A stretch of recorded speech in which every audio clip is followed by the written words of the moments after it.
Yo, Zelp here. Today's video is about damage over time over damage. Now I know this question may seem simple, but I'm going to try to make it a little bit more complicated so that this video is worth watching.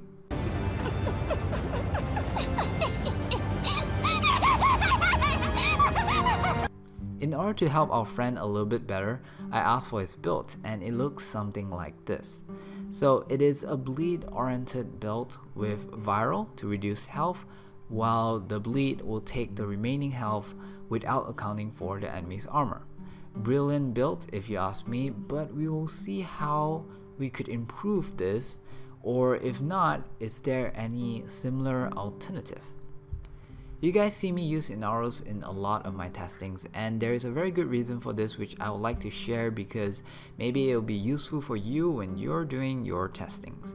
First off, Inaros is very tanky, modded with armor and health, and you should survive long enough for most testings. Secondly, Inaros does not have shield, which could regenerate when enemy is reloading or stunned, so it is hard to get an accurate idea of the damage ratio you are taking. Thirdly, which is one of the main reasons I use Inaros, is the second ability. If you want to test how fast you are killing an enemy with the same weapon and fixed attack speed, you can judge or have a good idea which build you are using kills faster based on the combo counter, unless you are using Rentless combination. But if you want to do your testing with mods like Spoil Strike or Fury Prime that has something to do with attack speed, now the combo counter does not tell you if you're killing faster, simply because by hitting faster and have more combo counts, it doesn't mean that it takes longer to kill. So by using in our second skill and seeing how much time has passed before it dies is another great way to determine if your build is killing faster or not. Pretty similar to having a timer next to you. Okay, back to the question. Firstly, let us test if Spoil Strike is better than Lasting Sting in terms of overall damage.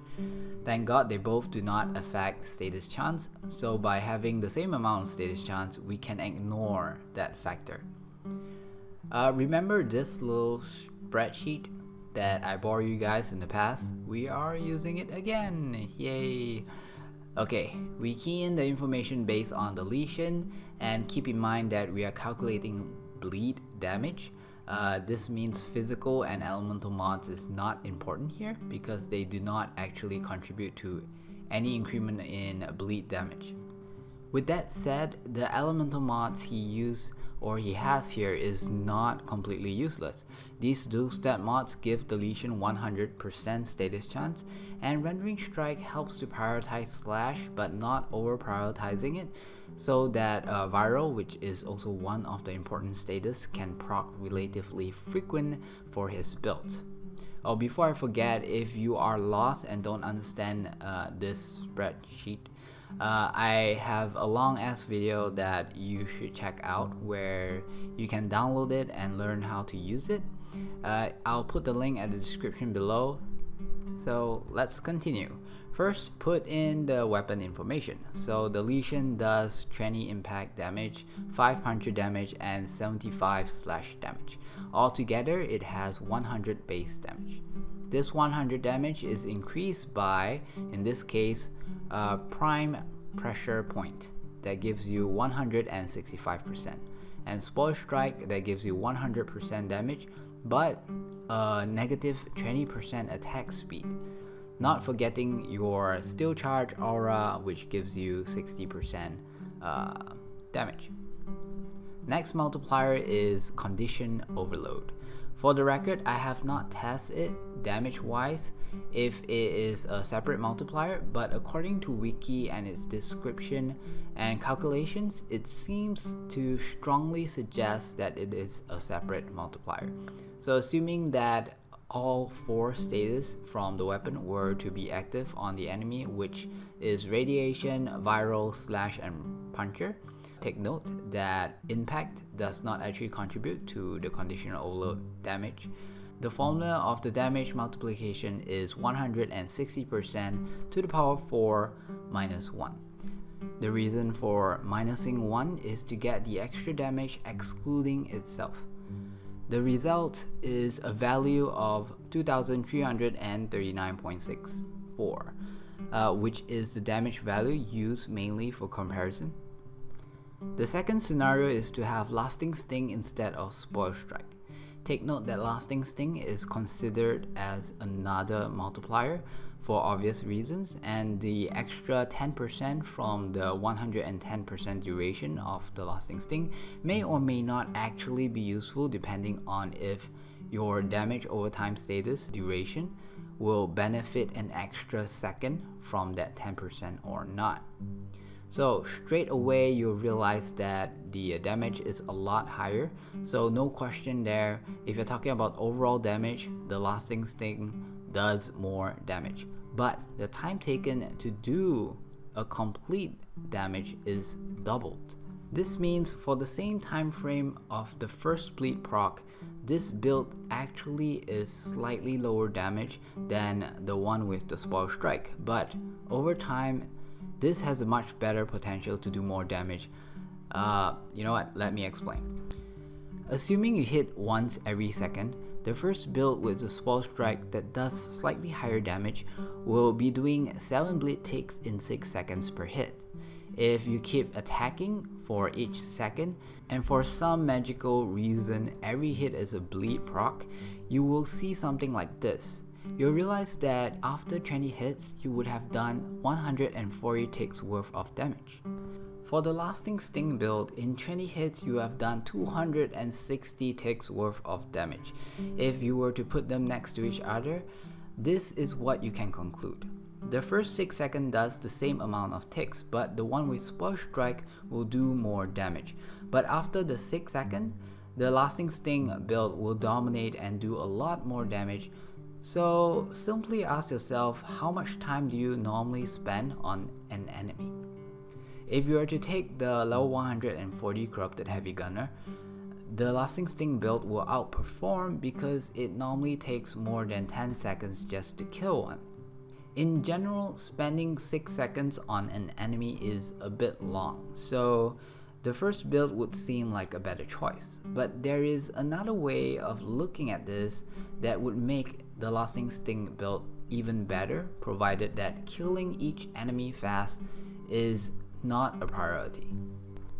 If you know it takes, let's say, 11 ticks to kill a certain type of enemy in this mission, you will need to apply at least 2 bleed procs in order to kill one enemy in 5 seconds. If you were to hop to the next enemy right after you did 2 bleed procs, by the end of the 13 seconds you would have potentially done or killed 7 enemies. Because Lasting Sting gives you a total of 13 ticks in 1 proc, which is all you need to do that 11 ticks to kill that enemy.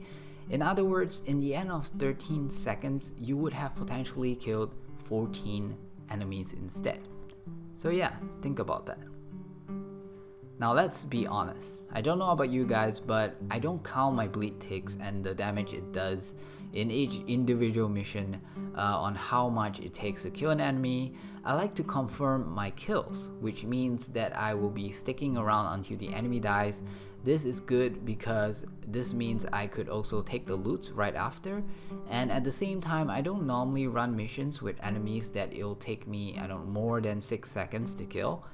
So without making any major changes to your build, if you are not facing high level heavy gunners, maybe you can consider not using Spoil Strike or even Lasting Sting, but instead use a Prime Fury or even a normal Fury, and it will be better for your bleed damage.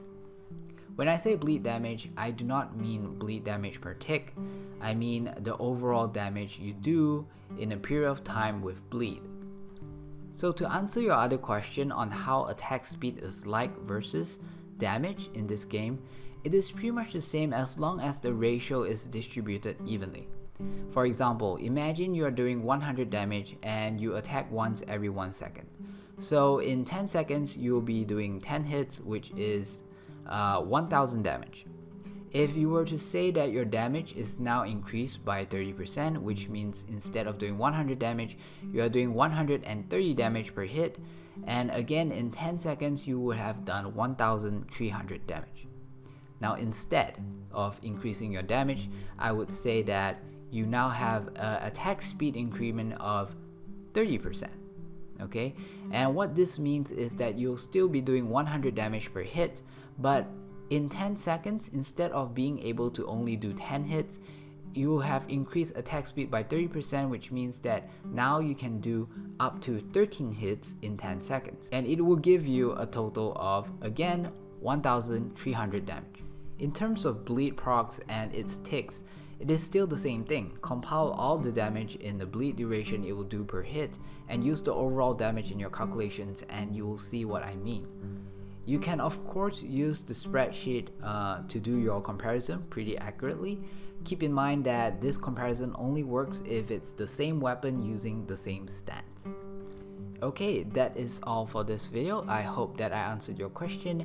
To be honest, this is not how I would mod my Lesion for bleed. There is more to talk about when it comes to bleed builds, like for example the proc chance, status duration due to slow, and things like mods and strategies that increases the bleed damage, and also weapons that I would recommend.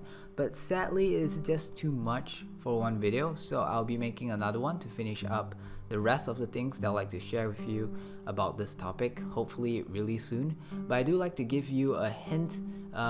You can actually consider removing your radiation because it is not very useful in the bleed build. Instead of having that 2 mods for radiation, you can remove it and use weeping wounds. In just 5 hits you should get your 100% status chance, and with just that 1 mod you get your 100% status chance. You do not have the radiation to dilute your status effects. So and also you get an empty slot for whatever you want to use. Maybe you can put on a fury because I noticed that your build does not have a fury. So yeah, that is another hint that you can try. I'll be going live in one of the coming days, either on Twitch or YouTube, or both if it's possible, for about 2 to 3 hours to see how much platinum I can make in that time frame.